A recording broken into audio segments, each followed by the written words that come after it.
My name is Tusiimire, all the way from Uganda. You would grow to no share, so I wouldn't drown. You've never been closer than you are right now. Hello everyone, my name is Dana Nisimo and I am Desire Tusiimire's auntie. My name is Dennis Katunje, trained as a teacher, but now I do events management and I'm a basketball coach as well. Desire Tusiimire is born in Chera in Imbara to the late Asime Richard. The mother is still living. She's Jacqueline Mbabazi. In 1997, on the 3rd of January, we actually share the same birthday. So that probably explains the bond between the two of us. She went to International Window School for her primary school. After that, she went to Mary Hill High School for her O-level. For her A-level, she went to Immaculate Heart Girls' School in Rukunjiri, and later went to Mbara University of Science and Technology, where she did her bachelor's degree. Just prior to the Voice Africa, she was working with an auntie called Sheila at Church House in a fitness hub. I think that's the name of the gym. And Desire's passion for music started way back when she was still young and growing up in high school. She was, into the creatives and singing and acting and all sorts of stuff. None of us was like a serious singer. We all loved music. Right away from my father, he used to come home with little cassettes of Mel Vanille, Judy Butcher, back in the day, like any other family, I think. We loved to sing along those other tunes. There was no serious radio by then, but would have like those cassettes. So that is the highest any of us really would boast about, singing along those popular songs by them. So I think Desire could have been the best so far in that line. So if there's an inspiration, I think it could have been somewhere innate, a little bit. Desire embraces all songs. If you'd ask her, I think she would be a surprise to all of us. But she sings to any song, she dances to any song. But there's this particular song, if I have to do that, called Read All About It by Sunday. The message in that song really, to me, is a powerful one. It's an awakening kind of song for someone who seems to be either downtrodden or someone who doesn't believe in themselves. It talks about someone who has a voice but needs to bring it out to the surface. And to me, it comes so handy.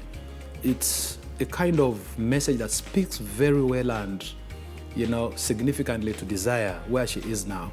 Because in such competitions, there's a lot of down feelings and there's very many moments that you feel like maybe you don't qualify for this. So I wish she could listen to this song over and over and over again. Maybe it would get us to the promised land. The Voice Africa, it is something that took us by storm. None of us saw this coming. It began with the auditions, and she said she was going for auditions, and we could see that on TV and social media.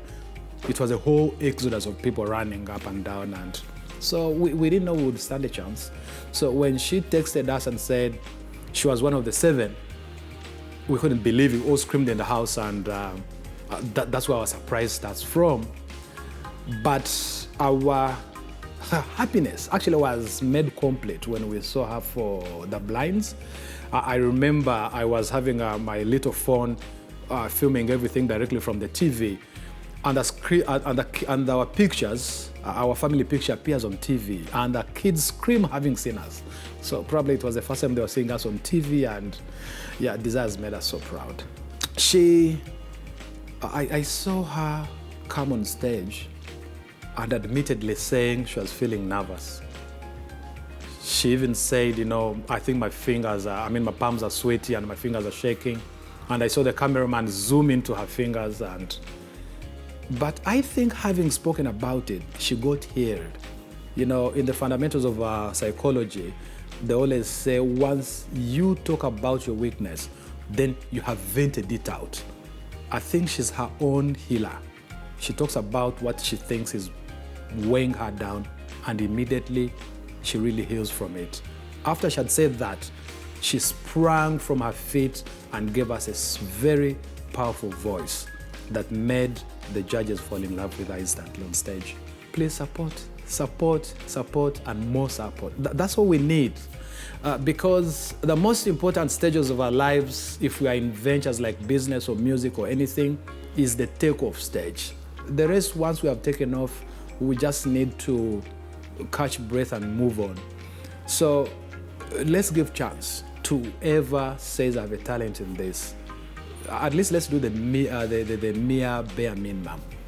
So each one of us needs that support, especially from family, because we are the closest. From her mother, who's a very definitely traditional woman, we try to explain, you see, and she's asking, what is this that she's going for? I don't think she was actually asking for an explanation to understand, but it was one of the ways through which she would actually discourage desire, because as all African families or habits is that we've already carved out a traditional way of a career. And so when Desire opted to do music at university, I remember all of us as a family saying, maybe not, maybe she should pursue another profession in the more traditional domain. And music, probably it's one of those things that she could do much later in life, and we felt probably at the time that she didn't have to go to school for. We keep thinking maybe it's for the dropouts. We keep thinking it's going to be a distractor to other pursuits, especially if someone is still in school. So I want to think she's been discouraged very quite oftenly. But I really congratulate her that she's not backed out.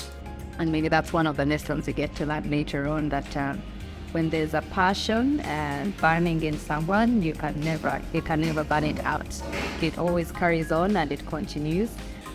I hope that her audience are going to really reap a message of hope, because looking at when she was 11, and I don't think she's ever met anybody encouraging her, apart from her auntie who lives in Dar es Salaam, and they are more or less the same age, so she calls her sister. She's been moving quietly, and that's why it all took us by storm. We didn't know she was going to get to a continental level platform. She's been hopeful. She stayed with all hope despite the fact that she's been under fire by her relatives and other people. So hope, hope, and more hope to whoever listens to her music. So to me, Desire, this is the best chair I could offer to the world since it ever existed. Therefore, whenever you stand on that stage, remember where you come from. You are much more than hope, not only to the females or the girls there, but all the little children that have a background more or less like yours. And therefore, you have our support, you have the support of Uganda. Go make us proud.